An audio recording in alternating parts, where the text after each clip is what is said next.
Assalamualaikum warahmatullahi wabarakatuh. Nama saya Rohma, saya dari kelas B1 Nonrek 2018, NPM 18220033.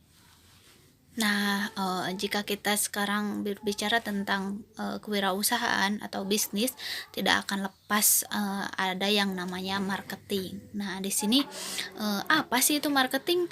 Nah, marketing dalam suatu bisnis adalah suatu kegiatan yang dilakukan oleh perusahaan untuk mempromosikan suatu produk atau layanan jasa dari perusahaan tersebut. Nah, pemasaran itu mencakup pengiklanan, penjualan, dan pengiriman produk ke konsumen ataupun ke perusahaan lain. Nah, jadi pada intinya pemasaran merupakan suatu hal yang sangat penting dalam sebuah bisnis.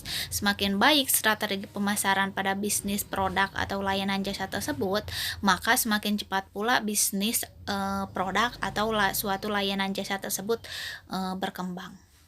Nah, yang selanjutnya adalah market plan. Nah, market plan sendiri adalah suatu strategi yang lebih spesifik yang terdiri dari rencana dan rancangan program tentang proses pencapaian goals atau tujuan. Nah, atau bisa juga disebut langkah-langkah untuk mencapai suatu tujuan.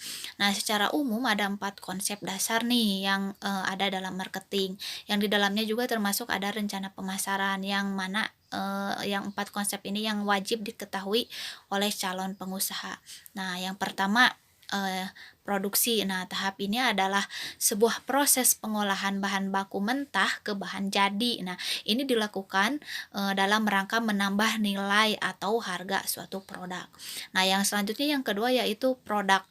Nah, produk di sini adalah merupakan suatu hasil yang ditawarkan oleh penjual kepada masyarakat sebagai target konsumen.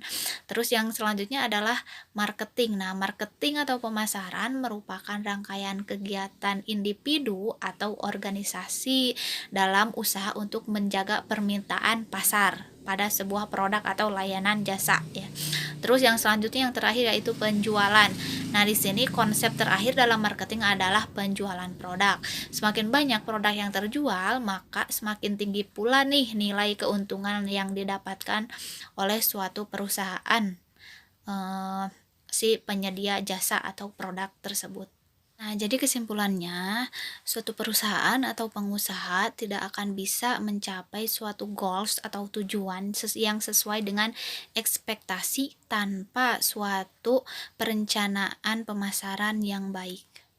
Nah, yang selanjutnya adalah kita harus bisa mengidentifikasi persaingan pasar. Nah, hal tersebut bisa kita lakukan dengan cara 2 langkah. Yang pertama, kita bisa melakukan riset. Nah, untuk riset, langkah pertamanya kita harus periksa kembali nih berbagai produk atau layanan jasa utama yang akan kita pasarkan. Terus yang kedua, kita harus bisa menemukan perusahaan yang menjual produk atau layanan jasa yang sama dengan yang akan kita pasarkan.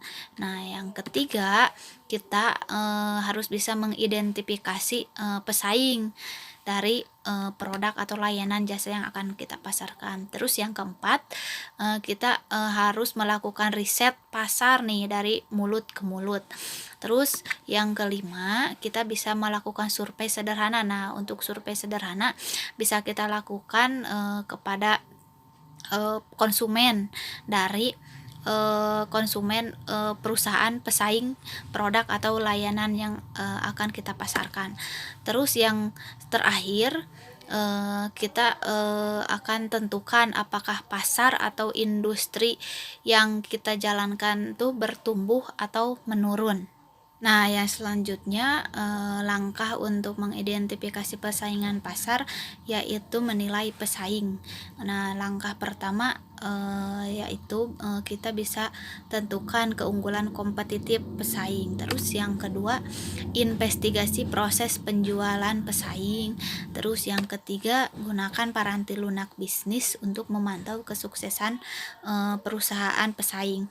Terus yang keempat nih, daftarkan diri untuk menerima katalog atau surat atau surel dari perusahaan pesaing.